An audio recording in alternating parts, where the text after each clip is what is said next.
بسم الله الرحمن الرحیم. هیله کوم ملګرو چې جوړ بیاستئ.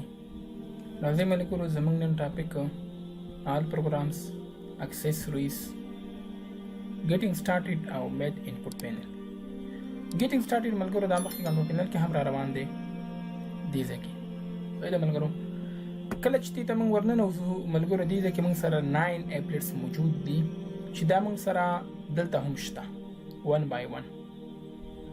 لکه فار ایگزامپل تاسو سره هوم ګروپ دی، دلته ما سره هوم ګروپ موجود دی، دې ځای کې دا هوم ګروپ ما سره موجود دی. بیک اپ دی ما سره ملګرو، بیک اپ ما سره دلته موجود دی. پرسنلایز دی، پرسنلایزیشن ما سره دلته موجود دی. صحیح ده. یوزر اکاونټ دی، یوزر اکاونټ ما سره دلته موجود دی. دا به ان شاء الله تاسو د کنټرول پینل کې 1 by 1 وایم، ځکه چې کله موږ دې ته رارسیږو نو موږ به ډېر اپډیټس د کړي هم وي او ورباندې پوه شوي به وي ان شاء الله.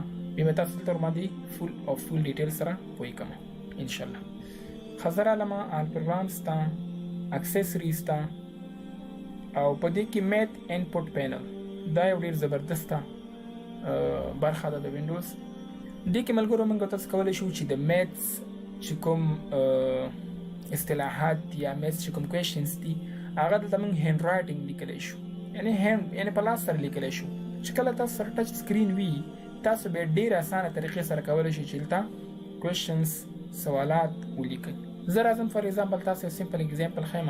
فار ایگزامپل 1 by 2 پلس هلته تاته پریویو شو کېږي ملګرو. تاسو هغه ځای ته اوس ګورئ مو، ځکه چې کله تاسو کوېشن پوره کړي بیا هلته وګورئ.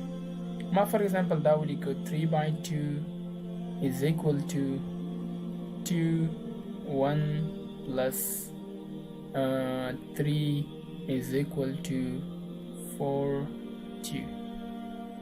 ګوره ما سره اتوماتیکلی پوره کېږي. چې کله هم زه څه غلطي وکړم ملګرو اریزر به پسې روانه ما، اریزر پسې به دا پاک کړم، بیا رایټ ته راشم فار ایگزامپل 2 ورته ولیکم. صحیح ده ملګرو. یا زه فار ایگزامپل دا 4 ما غلط ولیکم، صحیح شوم، دا ای راغی. زه نه دا 4 دی، 4 سلیکټ ان کریکټ ته به راشي، تاسو به دې باندې کلیک وکړئ. چې کله مو په دې باندې کلیک وکړ دې کې تاسو ته سجیشنز درکوي.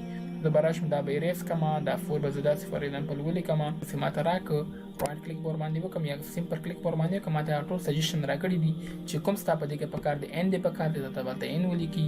یا زه نیم فار ایگزامپل ماته 4 پکار دی، 4 هلته ماته ولیکه. نور خبرې مثلا ملګرو په دې کې دا دی فار ایگزامپل انزرټ ته زه دا کولی شم چې وینورډ کې، ایکسل کې، ایکسس کې، هر یو پروګرام کې که ته غواړې ته دا هلته انزرټ کولی شي. یعنې زه رالم فار ایگزامپل وینورډ ته، زه غواړم چې دغه کوېشنز وینورډ ته انزرټ کړم، وینورډ ته یوسم. صحیح ده ملګرو. نو زه به دلته کلیک وکړم او انزرټ به کلیک کړم. چې کله مې انزرټ باندې کلیک کړل موږ ته اټومیټیکلي هماغه راغی. صحیح ده ملګرو. او کوېشن ما دلته اټومیټیکلي وینورډ ته راغلی، تاسو پرنټ کولی هم شئ.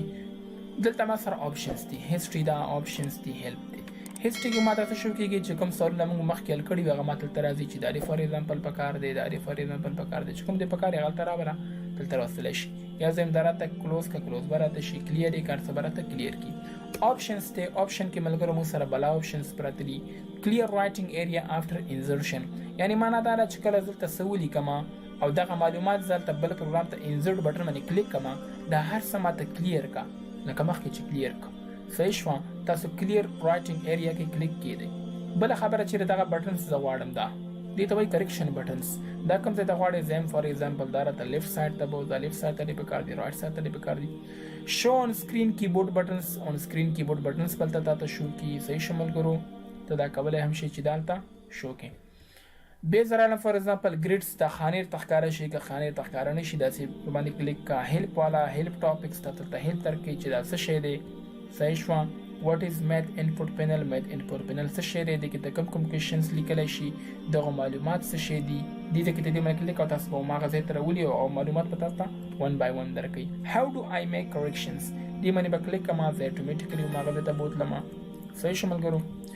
بیا زه رالم فار ایگزامپل ویچ ایریا آف میت آر سپورټډ، ویچ ایریاز آف میت آر سپورټډ. صحیح شوه. تا دلته معلومات درکړي 1 by 1 چې دغه شیزونه په دې کې ته لیکلی شي، دغه معلومات تاته درکولی شي. داسې معلومات که دې ولیکه، داسې به یې ته درکړي که داسې دې ولیکه. صحیح ده ملګرو.